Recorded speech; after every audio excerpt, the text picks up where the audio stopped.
তুমি কেমন আছো? তুমি যে অসুস্থ হয়েছিলা এখন কি সুস্থ? হ্যাঁ বলো আলহামদুলিল্লাহ। হাদিস পারো?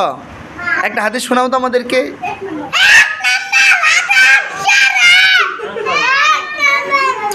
নিজে নিজে বলো। হ্যাঁ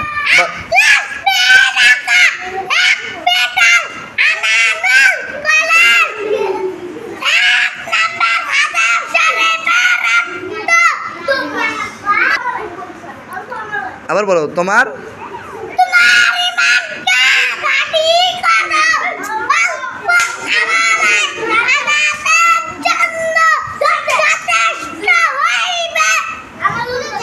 মাশাআল্লাহ সুন্দর হয়েছে। রাফিন শোনো, সবাইকে লাইক কমেন্ট করতে বলো। বলো লাইক করে দেন, কমেন্ট করে দেন, জোরে বলো। বলো শেয়ার করে দেন। এখন বলো লাইক কমেন্ট শেয়ার করে দেন। দেন